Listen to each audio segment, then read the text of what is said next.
My grandfather claimed the basement was a feminist solution. Every generation, one girl chosen as sacrifice. For years I accepted it in silence, numb to the muffled cries from beneath my floorboards, but the vents carried more than echoes, they became my resistance.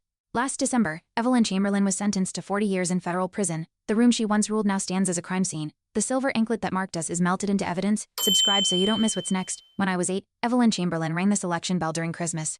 Aunt Sophia's silver anklet glinted under the tree lights as she smiled through tears. I clapped, confused and afraid. That night, I counted footsteps descending to the basement. The air stank of bleach and mold. My father said it was sacred tradition. I remember shivering under my blanket, unsure why something holy felt so wrong. That was the first night I felt betrayal from blood. 2 years later, I saw Melissa, my 13-year-old cousin, disappear behind that door. Evelyn told me she'd be purified. I watched Melissa return days later, her eyes hollow, wrists bruised under her sweater sleeves. No one spoke of it. I asked my mother if Melissa was okay. She told me some things were too special to understand. That was the moment I stopped trusting tradition and started hiding a voice recorder in my teddy bear's stitching.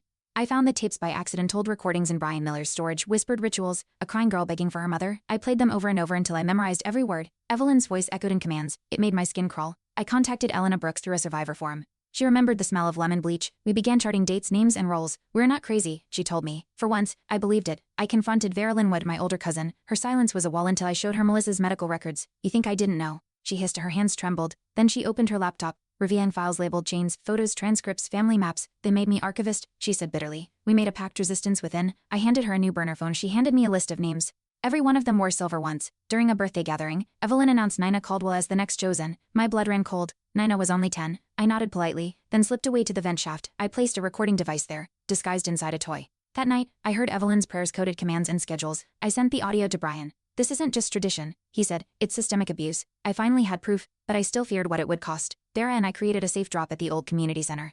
We met Elena there, hooded eyes darting. She brought a journal coded with initials, dates, drawings of chains and bells. This one is Nina, she whispered, pointing. That night we intercepted Evelyn's courier, silver anklets and a handwritten schedule. Vera photographed everything. I burned the schedule in my sink. That was the first time I felt powerful. But Evelyn's eyes lingered on me too long. Brian tracked Evelyn's bank transfers, large sums labeled as tradition maintenance. We triangulated the payments to 3 other families. Elena recognized surnames from the journal.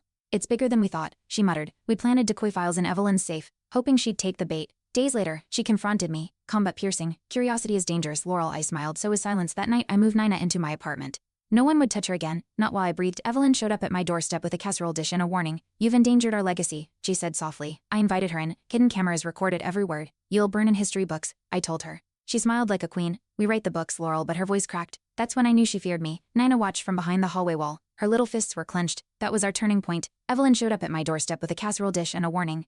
You've endangered our legacy, she said softly. I invited her in. Hidden cameras recorded every word. You'll burn in history books, I told her. She smiled like a queen. We write the books, Laurel, but her voice cracked. That's when I knew she feared me. Nina watched from behind the hallway wall.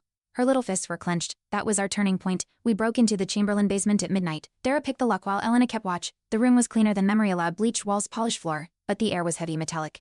Nina found a box marked Hope inside, silver anklets, each engraved one read Melissa. We recorded everything. I placed my old recorder on the altar. They kept our pain as trophies. Dara said, voice shaking. We didn't cry, we planned the next move. Brian traced Evelyn's calls. One number led to Judge Harrison, a known family ally. We scheduled a live street, public and unfiltered. That morning, I wore my mother's scarf and sat in Evelyn's garden. This is for every girl silenced, I said into the camera. Then I revealed names, recordings, dates. The view count soared.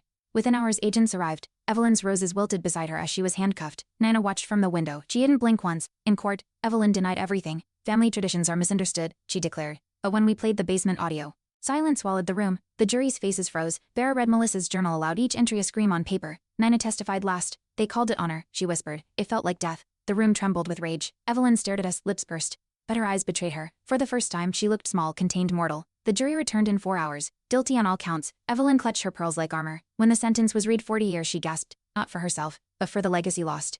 I walked past her on my way out. The girls remember, I said, and they speak now. Her silence was answer enough. Outside, Nana clung to my arm. It's over, right? She asked. I nodded. But deep down, I knew this was only the beginning. Dara and I went back to the basement one last time.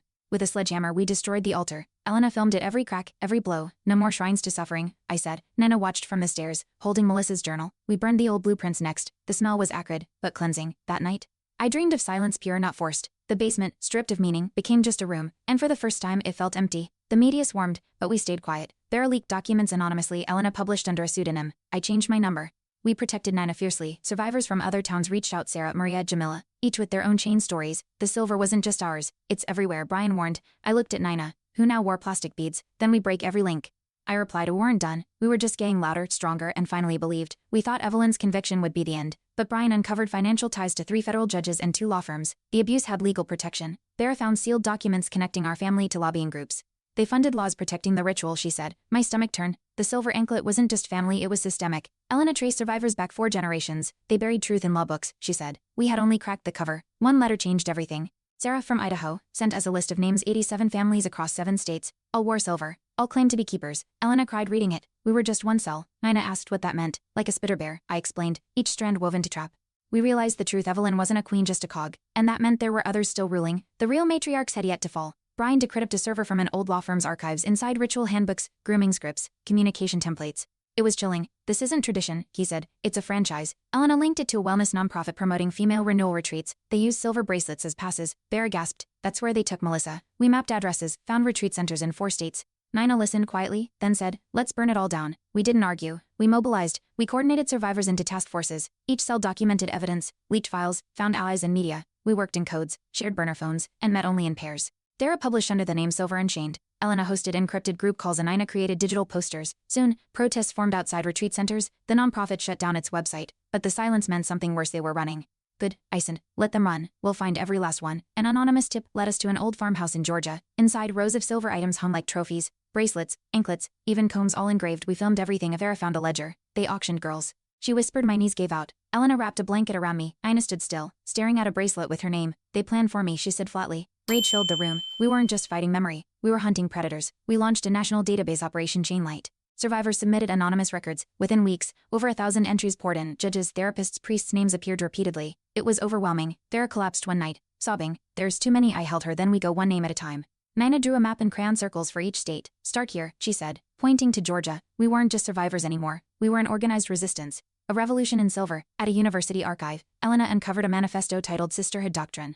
It detailed rituals, recruitment methods, and rules of silence. Written in 1972 by 6 women, Evelyn's name included. It was never sacred, I whispered. It was strategy. We published it online. News outlets exploded. Politicians scrambled. The Department of Justice opened a task force.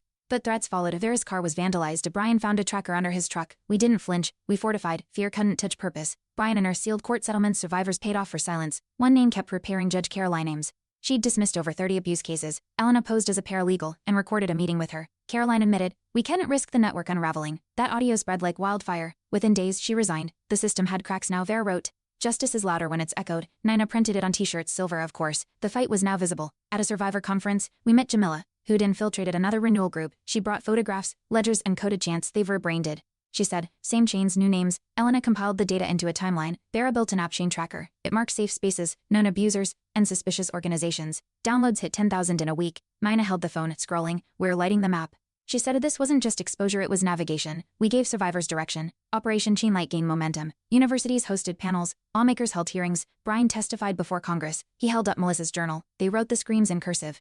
He said Vera cried on national TV. Elena's article hit 1 million views. Survivors formed chapters across states. Nina read stories from each one. They're like me, she whispered. I kissed her head. There with you now. The sheen was gone. In its place stood connection threaded by pain. Sealed by truth. A senator's daughter came forward. Her silver charm bracelet matched those in our archive. I never understood it, she said on air, but I wore it every day. Her statement cracked the last barrier. Congress passed the Chainlight Act banning coded grooming paraphernalia, expanding survivor protections, funding investigations. Vera drafted the language. Elena trained field agents. Nina testified. This law has my name, she said. We cried that night. Silver no longer bound us. It became a beacon. One last confrontation awaited. The matriarch Patricia Wells, 86, once Evelyn's mentor, lived in Oregon. We arranged an interview under pretense. Elena filmed. The girls were chosen. Patricia said, it was legacy. I leaned in. It was cruelty. She blinked. You still cry about it. I placed Nina's drawing on the table. We build with truth now. Patricia's face fell. No one had ever defied her in person. That silence was our closure. Her reign ended in whispers. Jamel launched an educational campaign, Chain Break. It reached schools, shelters, and youth centers. Ina narrated the animated saw.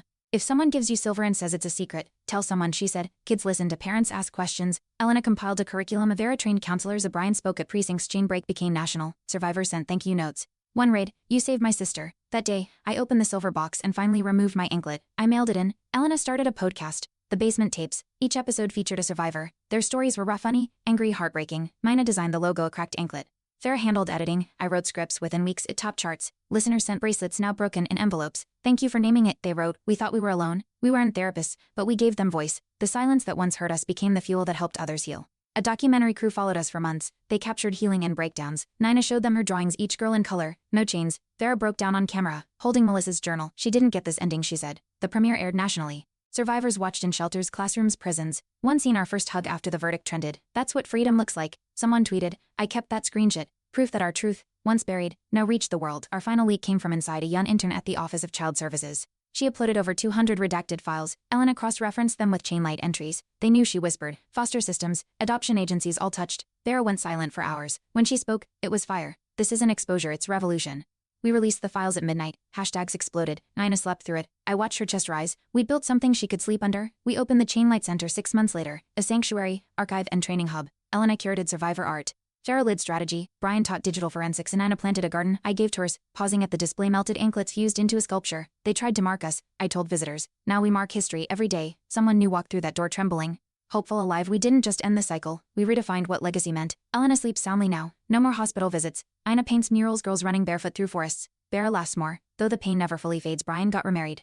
I started a foundation in Melissa's name. Some days, I wake with anxiety. But then I look at the sculpture. It reminds me we turn suffering into structure. I speak at colleges now. This isn't just survival, I tell them. It's design. We're building futures where chains cannot grow. Some days, I reread Melissa's journal. Not to ache, but to remember. Her voice shaped our rebellion. Nina placed her portrait in the Chainlight Center's entrance. She watches over us, she said. There are stitched memory quilts, each patch a name, a scar, a victory. Survivors gather monthly. We eat, cry, strategize. It's not healing, it's forward. And in that motion, we thrive. The basement is gone, but the echoes now speak truth. We don't hide from the past, we lead from it. Evelyn died in prison. No visitors. Her obituary didn't mention legacy. Just a date, a name, and silence. Nina lit a candle anyway, not for Evelyn, but for closure. Vera held her hand. Now we're the matriarchs, she whispered. I signed a law named after Melissa the same week. Survivors filled the courtroom gallery. No more shadows. No more secret bells. The judge wore a bracelet, wooden handmade brown symbol of support. I exhaled. We'd finally rewritten the tradition. Today, I walk through the chainlight garden. Nina runs ahead, barefoot, laughing. Elena's voice echoes from the recording booth.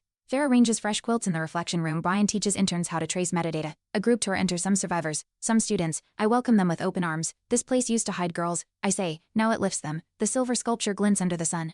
Not a chain, a crown. We turn the cycle into change. Thanks for watching. Hit subscribe to check out more stories on my channel.